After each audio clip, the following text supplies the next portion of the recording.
Buenos días, vamos a iniciar la presentación. El tema de hoy es estudio de práctica clínica, control prenatal con afección central paciente, 2017.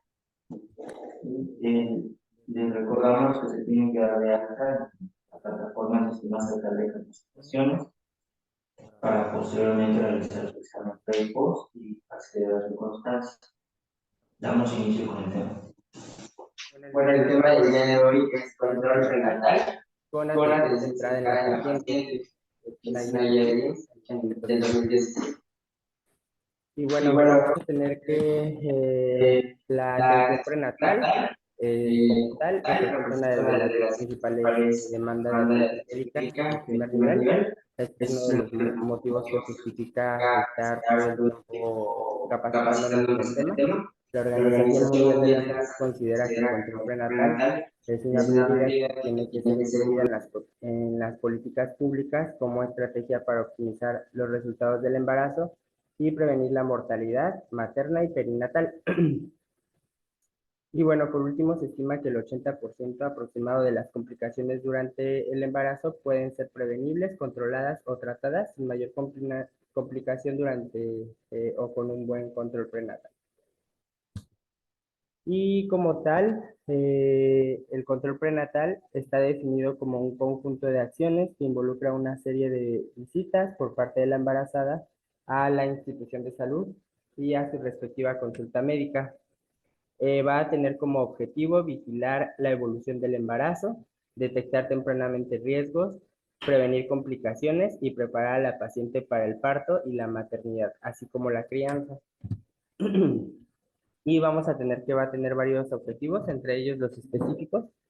Los objetivos específicos van a consistir en el tamizaje, tratamiento y vigilancia de la evolución de patologías como hipertensión arterial, diabetes gestacional, sífilis, infección en vías urinarias, infecciones por VIH, malnutrición, etc. Y bueno, otro de los objetivos específicos va a ser la evaluación de factores de riesgo, detección y manejo de complicaciones obstétricas, presentación anormal, ruptura prematura de membranas, entre otros. Y la prevención sistemática de enfermedades como tétanos neonatal y materno, anemia, transmisión de VIH y elaboración de un plan de acción previo al parto. Y bueno, las intervenciones que vamos a tener durante la promoción a la salud que proporciona el control prenatal va a ser la promoción de la salud y prevención de enfermedades, seguimiento y tratamiento de enfermedades ya existentes y detección y tratamiento oportuno de patologías. La preparación al parto y los preparativos en caso de posibles complicaciones. Y bueno, la guía está como estructurada con diferentes algoritmos. Este algoritmo nos ayuda a determinar la estimación de la edad gestacional y nos dice que, bueno, para estimar la edad gestacional hay que conocer si se tiene a la mano la fecha de última menstruación, si esta es conocida, o si no es conocida. Si no es conocida, bueno, vamos a datar la edad gestacional de acuerdo al reporte del ultrasonido. Se va a solicitar un ultrasonido y de acuerdo a ese reporte, pues la vamos a datar. En dado caso de que la fecha de última menstruación sí sea conocida y que sea un embarazo menor o igual a 13.6 semanas, bueno, se va a solicitar un ultrasonido preferentemente entre la semana 18 a 22. Y si no es un embarazo de 13.6 semanas y no se conoce las semanas de gestación, se va a solicitar un ultrasonido entre la semana 11 a 13.6. Y bueno, si la edad por ultrasonido es de o igual a 10 días respecto a la edad por la FUM, vamos a tomar en consideración como correcta la edad gestacional dada por la fecha de última menstruación. Y si la diferencia es mayor a 10 días, pues se va a tomar la edad gestacional de acuerdo al reporte del ultrasonido.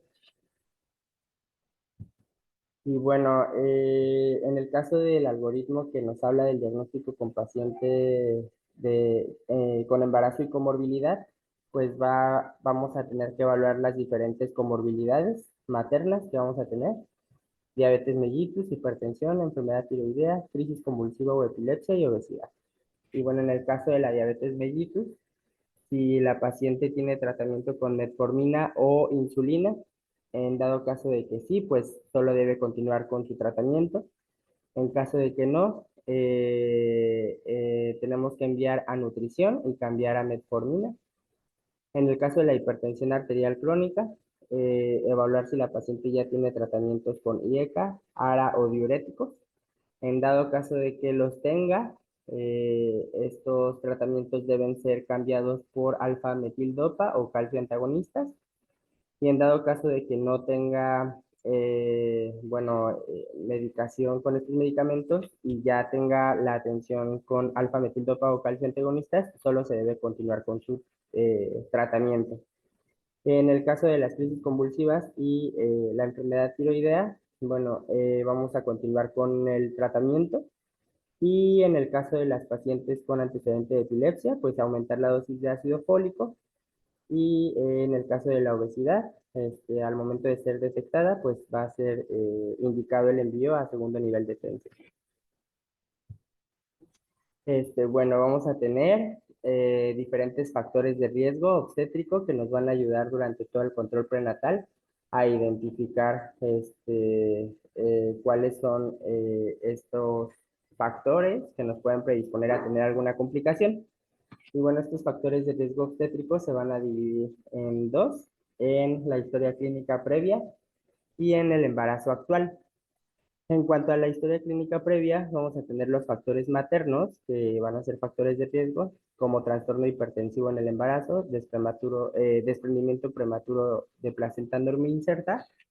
Y en cuanto a los factores fetales, antecedente de restricción del crecimiento intrauterino, antecedente de muerte fetal o antecedente de paro pretérmino. En cuanto al embarazo actual, se van a tomar en cuenta igual los factores maternos y los factores fetales. Dados los factores maternos, vamos a tener que, si estamos hablando de un embarazo postérmino, si existe trastorno hipertensivo asociado al embarazo, diabetes mellitus gestacional, ruptura de membranas, inmunización materno-fetal, accidentes en el embarazo, embarazo logrado por técnicas de reproducción asistida o embarazo adolescente. En cuanto al embarazo actual, de los factores fetales, que son factores de riesgo obstétrico, vamos a tener el decremento de movimientos fetales o la disminución de movimientos fetales, restricción del movimiento del crecimiento intrauterino, perdón, y embarazo múltiple o sospecha de oligo y polihidramnios. Y bueno, en cuanto a la existencia de estos factores de riesgo, si la paciente presenta alguno de estos factores de riesgo, debe de ser controlado en segundo nivel, en control prenatal. Y bueno, estas intervenciones van a ser dadas por un equipo multidisciplinario de salud en cada visita a su control prenatal, donde en cada una de esas citas se van a evaluar los síntomas maternos genitourinarios de vasoespasmo, actividad uterina, pérdidas transvaginales, movimientos fetales, estimar la edad gestacional, la evaluación de la presión arterial, el peso materno, la frecuencia cardíaca, índice de masa corporal, revisión de la frecuencia cardíaca, altura uterina, promoción del ejercicio, vacunación y nutrición, asesoramiento, lactancia y bueno, los datos de alarma obstétrica, uso correcto del cinturón de seguridad, etcétera. Y bueno, una vez dadas estas intervenciones del equipo multidisciplinario, se deben de realizar acciones específicas que van a estar dadas según la edad gestacional. Y el algoritmo nos menciona que en las visitas iniciales o en las visitas previas a las 13 semanas se deben de solicitar exámenes de laboratorio que incluyen una biometría hemática completa, un examen general de orina, glucosa, urocultivo, el BDRL, la prueba rápida de VIH, el grupo IRH, el Papá Nicolau y el ultrasonido genital. En la visita de la semana 14 a la 24 vamos a solicitar exámenes de laboratorio que, nos da que los exámenes de laboratorio que se van a requerir es la determinación de proteinuria por tira reactiva y como examen de gabinete el ultrasonido también. Entre la semana 25 a 28, los exámenes de laboratorio que debemos de solicitar es la determinación de proteinura por tira reactiva, la biometría hemática completa, la curva de tolerancia a la glucosa y bueno, como método preventivo, la aplicación de inmunoglobulina anti-D si llega a estar indicado en el caso de la paciente. Y en la visita 29 a 34, los exámenes de laboratorio que se van a solicitar, la determinación de proteinuria por tira reactiva y el examen de gabinete van a ser el ultrasonido. Y en la visita entre la semana 35 a 40, la determinación de proteinuria también y el ultrasonido. Ya dependiendo del criterio médico, el ultrasonido estructural. Y bueno, en este algoritmo vamos a tener que cualquier mujer que llegue con embarazo a la primera visita de control prenatal, se le va a solicitar una glucosa en ayuno. Esta glucosa en ayuno pues nos va a dar ciertos niveles de glucosa que nos van a ir determinando eh, qué nivel de atención o qué atención va a necesitar nuestra paciente. En el caso de la glucosa en ayuno, vamos a tener que si presenta un resultado mayor a 200 miligramos sobre decilitro, podemos pensar que la paciente tiene diabetes mellitus pregestacional y hay una guía de práctica clínica de diabetes y embarazo específica. En dado caso de que no presente valores mayores a 200 miligramos sobre decilitro y presente resultados entre 126 y 200 miligramos sobre decilitro, se va a solicitar una glicemia en ayuno una semana posterior a la primera prueba. Y bueno, en dado caso de que esta glicemia en ayuno a la semana presente un resultado mayor o igual de 126 miligramos sobre decilitro, igual va a suponer una diabetes mellitus pregestacional. Y bueno, vamos a tener que, si se presenta un resultado entre 92 a 126 miligramos sobre decilitro, vamos a solicitar de acuerdo a los recursos de la unidad un estudio que se llama curva de tolerancia a la glucosa o un estudio por hemoglobina glucosilada. Y bueno, aquí vienen los valores que vamos a tener, las metas que se esperan para la curva de tolerancia a la glucosa de 75 gramos, es en ayuno menor a 92 miligramos sobre decilitro, posterior a una hora es menor a 180 miligramos sobre decilitro y posterior a 2 horas menor a 153 miligramos sobre decilitro y los valores de la hemoglobina glucosilada menores a 6.5%. Y si presentan factores de riesgo altos para diabetes mellitus gestacional, aunque el resultado sea menor a 92 miligramos sobre decilitro, debe ser solicitado la curva de tolerancia a la glucosa. Y bueno, si no presenta riesgo alto de diabetes mellitus pregestacional, se debe de solicitar una glicemia en ayuno entre la semana 24 a 28. Bueno, en cuanto a estos resultados, si presenta glucosa en ayuno mayor a 92 miligramos sobre decilitro, se debe proceder a hacer una prueba por curva de tolerancia a la glucosa y si no presenta glucosa en ayuno mayor a 92 miligramos sobre decilitro, pues ya se debe descartar la posibilidad de diabetes mellitus gestacional y se debe continuar con un control prenatal pues, normal. Y bueno, vamos a hablar un poquito de la enfermedad hipertensiva en el embarazo. Bueno, tiene este algoritmo que nos habla de cómo tiene que ser evaluada la presión arterial. Bueno, para empezar, la guía de práctica clínica nos menciona que a toda mujer con embarazo, pues en cada una de las consultas de control prenatal debe ser medida su presión arterial. En el caso de las pacientes que tienen presión arterial mayor o igual a 140 sobre 90, vamos a cuestionarnos si tiene el diagnóstico previo de hipertensión arterial. Y si lo tiene, bueno, vamos a cuestionarnos si ya recibe tratamiento con beta bloqueadores, IECAS o ARAS o diuréticos. Y si recibe ese tratamiento, debe ser enviada a segundo nivel para ser cambiada por alfa-metildopa o calcio antagonistas. Y si, bueno, no tiene el diagnóstico, vamos a tener un monitoreo más estricto de la presión arterial en casa y determinación de las proteínas en orina. Y bueno, si no recibe el tratamiento con beta bloqueadores o con algún hipertensivo, las intervenciones que vamos a tener es el envío a segundo nivel, ácido acetil salicílico de 100 miligramos cada 24 horas por las noches, cuantificación de proteínas en orina de 24 horas una vez por mes, valoración por oftalmología y continuar las intervenciones normales de la guía de práctica clínica. Y bueno, en el caso de que sea una presión igual o menor a 130/80, vamos a evaluar si presenta factores de riesgo para preeclampsia. Si no los presenta, continuar con el control prenatal por medicina familiar y la detección de proteínas en la consulta prenatal.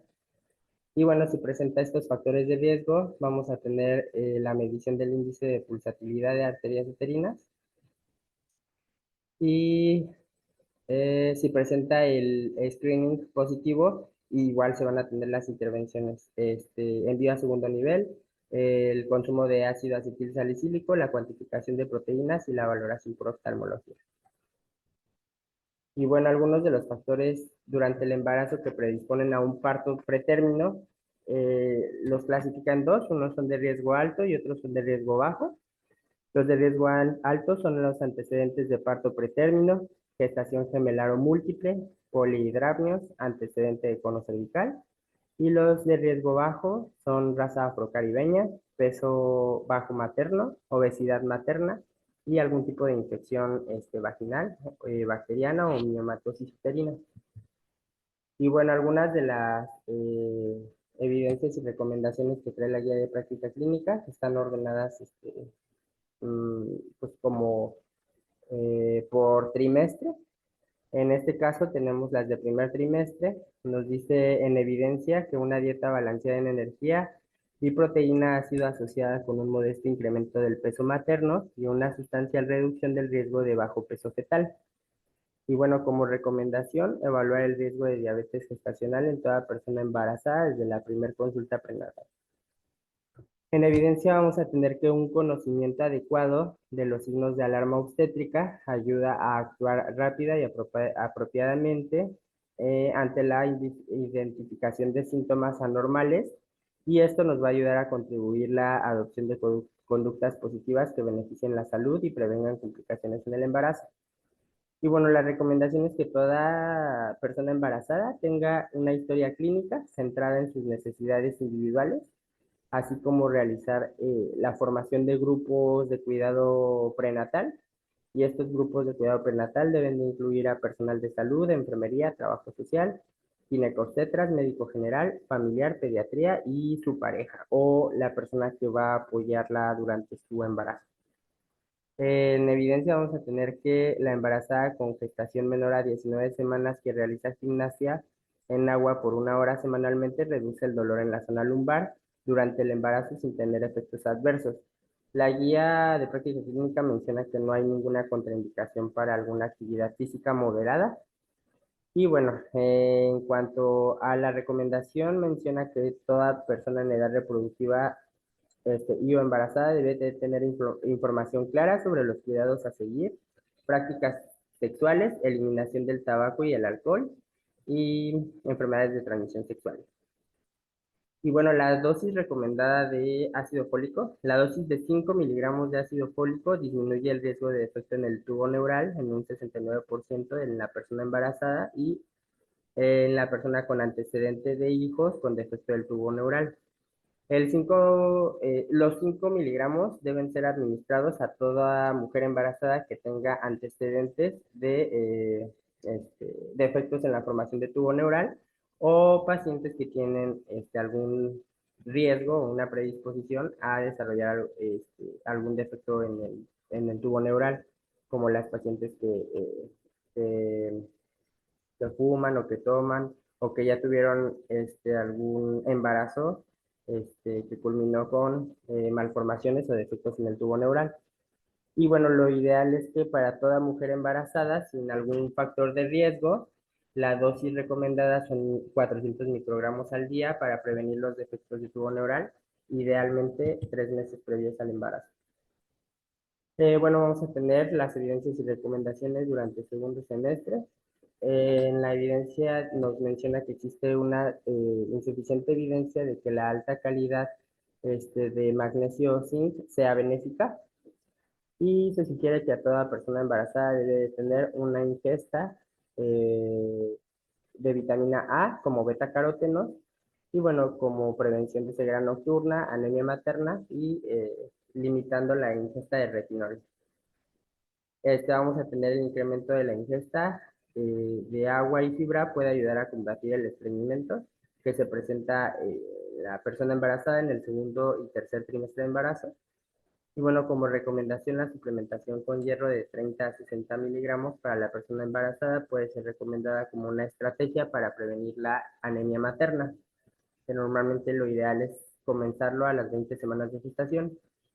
En evidencia vamos a tener que un conocimiento adecuado de los signos de alarma obstétrica ayuda a actuar rápidamente ante la identificación de síntomas anormales y contribuye a la adopción de conductas positivas que beneficien la salud y eviten pues las complicaciones en el embarazo. Y bueno, en recomendación el agua con sabor, las bebidas carbonatadas, las bebidas energéticas y las bebidas de frutas son una fuente dietética de azúcar y no proporcionan los nutrientes adecuados, así que su consumo debe ser limitado. Bueno, ya en evidencias y recomendaciones del tercer trimestre de embarazo, en evidencia se ha demostrado que la falta de identificación y reconocimiento temprano de signos y síntomas de alarma obstétrica, ante los cuales habría que intervenir de forma oportuna, complica el curso del embarazo y pone en peligro la salud materna y perinatal. Es recomendable que el personal de salud capacite a la mujer embarazada y a sus familiares para la identificación de estos signos y síntomas cerca del parto y el puerperio. El embarazo no es ninguna contraindicación para la vacunación y es recomendable desde la primera consulta prenatal investigar sobre la aplicación de vacunas como rubiola, varicela, hepatitis B, influenza, tétanos y tosferina. Bueno, existe evidencia que muestra que el reporte de la reducción de movimientos fetales está asociado con un incremento de la muerte materno-fetal. Entonces es indispensable que la paciente reconozca el patrón de movimientos fetales que existen para identificarlo como factor de riesgo en dado caso de que estén disminuidos. Y bueno, es recomendable identificar a las madres con riesgo de depresión postparto. Y bueno, como punto de buena práctica, nos menciona la guía de práctica clínica que la atención debe estar centrada en la paciente y las familias, creando alianzas entre los profesionales de salud, la pareja del paciente y los familiares para que se conduzca a mejorar la calidad y la seguridad en la atención de la salud. En todo momento, una mujer en edad fértil debe tener información sobre los métodos de planificación familiar, violencia sexual y enfermedades de transmisión sexual. Y bueno, nos menciona que entre los países integrantes de la OSD, de la Organización de Cooperación y Desarrollo Económico, México ocupa el primer lugar de embarazos adolescentes y bueno, 77 de cada 1000 embarazos son mujeres menores de 19 años. ¿Y cuáles van a ser nuestros datos de alarma que vamos a tener durante todo el embarazo? Algunos de ellos van a ser fuerte dolor de cabeza, zumbido de oído, tinnitus, visión borrosa con los puntos de lucecitas, náuseas, vómitos frecuentes, disminución o ausencia de movimientos fetales por más de 2 horas después de las 28 semanas, hinchazón de pies, manos y cara, pérdida de líquido o sangre transvaginal, aumento de peso mayor a 2 kilos por semana, fiebre, contracciones uterinas de 3 a 5 minutos de duración antes de las 37 semanas, dolor abdominal persistente, dificultad para respirar, aumento en el número de emisiones y molestia al orinar y convulsiones. Y bueno, aquí vamos a tener algunas de las características o consideraciones a evaluar durante los trimestres, según los ultrasonidos que vamos a tener. En los ultrasonidos, vamos a tener que el ultrasonido de primer trimestre está recomendado entre la semana 6 a 10. En este vamos a evaluar, bueno, se va a confirmar el embarazo, se va a determinar la cantidad de embriones existentes, confirmar la viabilidad fetal, estimar la edad gestacional y medir el latido cardíaco. En cuanto a la ultrasonografía para segundo trimestre, que es entre la semana 20 a 24, lo recomendado, se debe determinar o se puede conocer el sexo del bebé, valorar la viabilidad fetal, evaluar la biometría fetal, el diámetro biparetal, circunferencia cefálica, longitud femoral, circunferencia abdominal, diámetro cerebeloso transverso, longitud renal y longitud del pie, así como una evaluación exhaustiva de la anatomía del bebé, evaluación de riesgo de anomalías cromosómicas como síndrome de Down o de Turner, entre otros, evaluar la cantidad de líquido amniótico y el funcionamiento y situación de la placenta. Y bueno, en la ultrasonografía de tercer trimestre, las características o lo que va a ser evaluado va a ser la vitalidad y actitud fetal, la placenta, situación de la placenta, líquido amniótico, crecimiento fetal, se calcula el peso fetal estimado y el percentil según la edad gestacional, si hay alguna anomalía fetal y detectar malformaciones de tardía aparición. Y bueno, en este cuadro vienen las sugerencias del control prenatal según el tamizaje y las intervenciones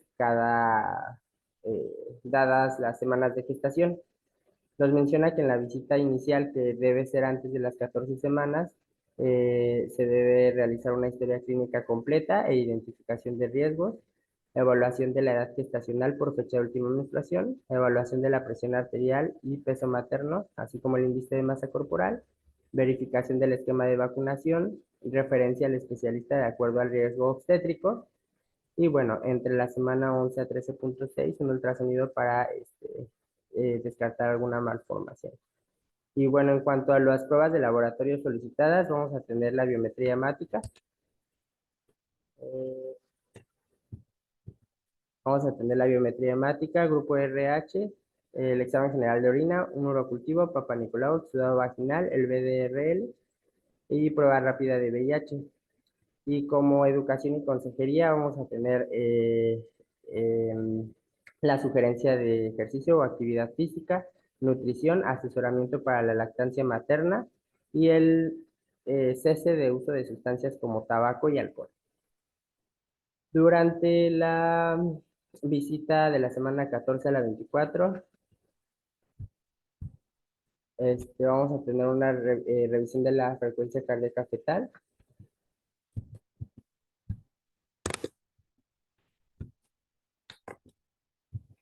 Se va a medir la altura uterina, movimientos fetales, evaluación de la presión arterial, peso materno e índice de masa corporal y el ultrasonido estructural entre la semana 18 a 22. En cuanto a las pruebas del laboratorio, se va a solicitar la determinación de proteinuria. Y en cuanto a la educación y consejería, explicación de resultados de estas pruebas realizadas.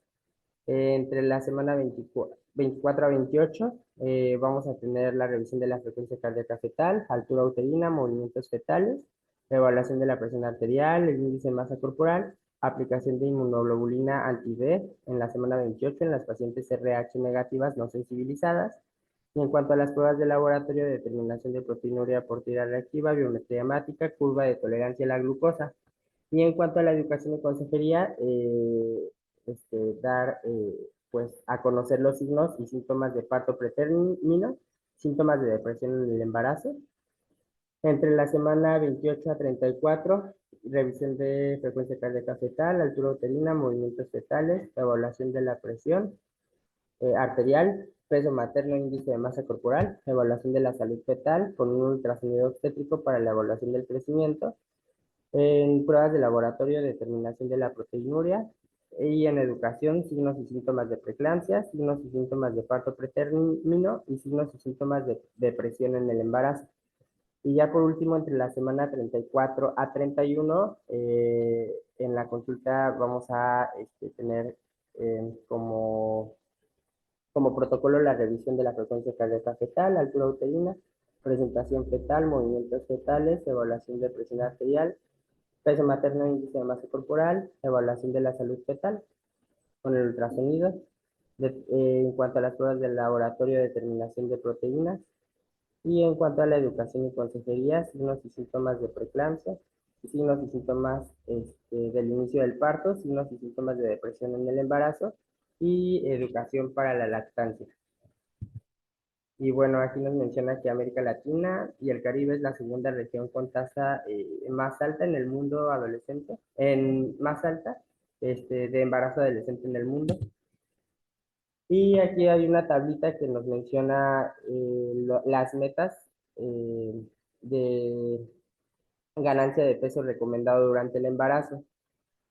Bueno, vamos a tener que en el estado nutricional de la paciente va a ser lo que nos va a sugerir la ganancia de este peso.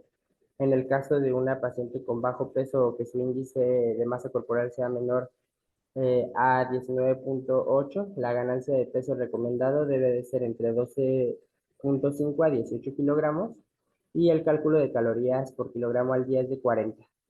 En el caso de las pacientes con peso normal o que su índice de masa corporal esté entre 19.9 a 24.28, vamos a tener que la ganancia de peso recomendada es de 11 a 16.5 y el cálculo de las calorías van a ser de 30 por kilo.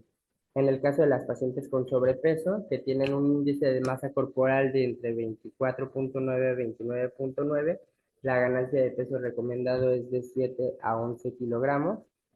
Y en el caso de las pacientes con obesidad o que su índice de masa corporal sea mayor de 30, la ganancia de peso recomendado debe ser entre 5 y 9 kilogramos durante todo el embarazo. Y el cálculo de kilogramos, el cálculo de calorías por kilogramo al día es de 12 a 14 calorías por kilogramo.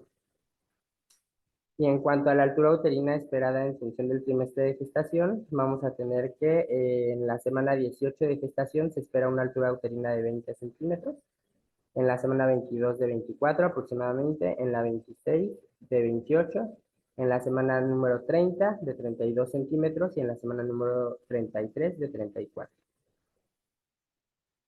Y bueno, el tema de la violencia obstétrica es un tema que ha sido de demasiada importancia en los últimos años. La definición de violencia obstétrica va a ser la que se genera con el maltrato que sufre la mujer embarazada al ser juzgada, atemorizada, humillada o lastimada física y psicológicamente. Este se presenta en lugares que prestan servicio médico y se da en todas las esferas de la sociedad. Eh, Alguno de estos factores de violencia obstétrica va a ser practicar el parto por cesárea, existiendo las condiciones para realizar un parto natural sin el consentimiento voluntario, expreso e informado de la mujer, obligar a parir acostada o inmovilizada, negar u obstaculizar la posibilidad de cargar y amamantar al bebé, y bueno, no atender oportunamente o eficazmente las emergencias obstétricas. Y aquí está la bibliografía. La bibliografía.